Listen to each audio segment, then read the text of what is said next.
want to start. Okay. I'll point at you guys. Right? Okay, Emma, ready? Now? Ready?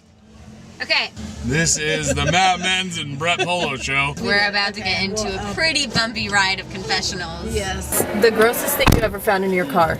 I don't really have anything that gross I found in the car. I had a Jeep Cherokee when I bought it off of my friend. It was always like an outdoorsy kind of car. So I went and got the car. I opened the trunk and I found a nudie kit full of everything you could think of. There was just like dead, like beetles and cockroach, bug things, like all over inside of it. Dried dead bugs. Yes. Bad part happened when I got to the back seat of the car. It smelled quite horrid. I opened the door. I found some jumbo-size underwear. I can tell you the truth. And I had to pull it out with chopsticks. So, the topic of the hour is teenage makeout stories. Confessional sucks when you're with your mom. I used to pick up tons of babes and I had this one spot. So we'd drive down the street and we'd park in this parking lot. This is the makeout spot. It was just like a park. It was like a public park that was like by the river and it had some wood chips and stuff. She took me to an abandoned road and we were making out in her boyfriend's car. He'd already packed his car full of like blankets and pillows. So we just like parked on the side of the road. And if I was able to wash my girlfriend's dogs in time and get her father's car cleaned, we'd get the car to go out to make out point. This Friday night was Heidi and then Saturday night was Jenna Heck. He was probably the hottest person I've ever seen.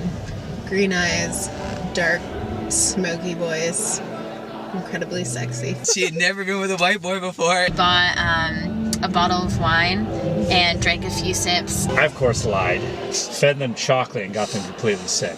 Was making out, getting hot and heavy in the car. And so we got in the back seat and we were making out and her like bra was in the front seat. Hey, are you listening? Hey, you. Are you listening?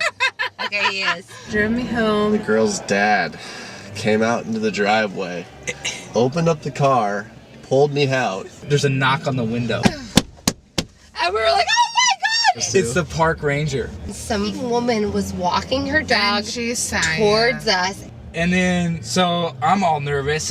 What I did do is that the dog, who I fed chocolate to, ended up throwing up and pooping all over the car. Threw me up against his garage. It told me he'd break my hands if I ever touched his daughter again. I'm trying to like find her t-shirt and throw it on and be like cool. And he's like, you know, the park closes at 10. So here I was, hiding all the dogs in the back, going to make out bluffs, which I went to, and thus getting caught by her father, who was a local sheriff, with his daughter, who I was making out with. I was probably about second base. With his car, filled with dogs that I was supposed to wash and take care of. At the back, to the fifth seat, and not Like washed. Dumb and Dumber. Dumb and Dumber. I jumped in the car and I started the car and we drove off. It was really rad, and then he left the next morning and was gone. It was amazing. Let's pretend I never said that. Oh, We're out. because Peace out. Woo!